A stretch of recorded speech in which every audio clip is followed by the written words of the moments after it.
এটি হলো আমাদের হজরত শাহজালাল আন্তর্জাতিক বিমানবন্দরের তৃতীয় টার্মিনালের যেই ট্রাভেলেটর বা মুভিং ওয়াকওয়ে যেটিকে বলা হয় বা মুভিং ওয়াকার বলা হয়। বিশ্বের অনেক আধুনিক বড় বড় এয়ারপোর্টে এই মুভিং ওয়াকওয়ে বা ট্রাভেলেটর রয়েছে।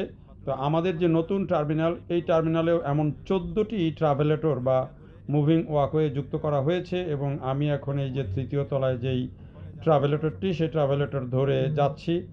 এবং এই ট্রাভেলেটরের যেটি সুবিধা সেটি হলো যে লম্বা স্পেস যদি থাকে এয়ারপোর্টের ভিতরে এবং যদি খুব তাড়াহুড়া করে কারো এক জায়গা থেকে আরেক জায়গায় মুভ করার প্রয়োজন হয়, বিশেষ করে ফ্লাইটের স্বার্থে, সেই ক্ষেত্রে কিন্তু এই হাঁটার গতিটাকে বাড়িয়ে দেয় এই ট্রাভেলেটর। আপনি হাঁটতে পারেন, আবার এটার যে গতি সেটা আরও এগিয়ে দিবে আপনাকে। পাশাপাশি যারা হয়তো কিছুটা অক্ষম মানুষ আছেন, শারীরিকভাবে প্রতিবন্ধী বা টায়ার্ড যাত্রী থাকেন অনেক সময়, তারাও এই ট্রাভেলেটর ব্যবহার করতে পারেন।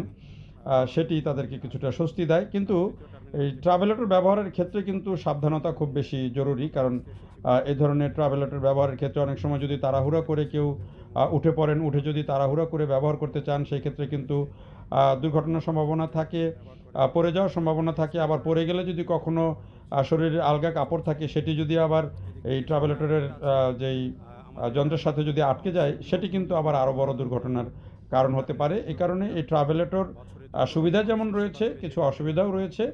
এই কারণে আগে এটি ব্যবহার করাটা জানতে হবে। পাশাপাশি যদি অভ্যাস না থাকে, হঠাৎ করে এসেই খুব দ্রুততার সাথে এটি ব্যবহার করা যায় না। যেমন আমরা দেখি যে অনেক ক্ষেত্রেই কিন্তু এসকেলেটর ব্যবহার করতে অনেকেই পারেন না, উঠতে গিয়ে ভয় পান, দাঁড়িয়ে যান বা পড়ে যান। এরকম ঘটনা কিন্তু অসংখ্য ঘটে। 2013 সালের একটা সমীক্ষায় দেখা যায় যে এই এসকেলেটর বা ট্রাভেলেটর ব্যবহার করার জনিত প্রায় 10,000 মানুষ বছরে আহত হয়েছেন এই ট্রাভেলেটর বা এসকেলেটর জনিত দুর্ঘটনায়।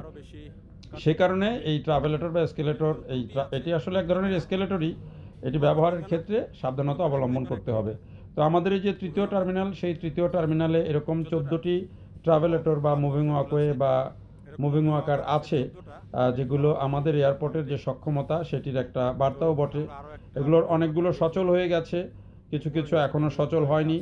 এই তৃতীয় টার্মিনাল এবছরের অক্টোবরে চালু হওয়ার কথা থাকলেও সেটি এখন বছরের শেষে বা আগামী বছরের শুরুতে সাধারণ যাত্রীদের জন্য খুলে দেওয়া হবে, যে ঘোষণা দিয়েছেন বিমান মন্ত্রী, বেসামরিক বিমান চলাচল মন্ত্রী।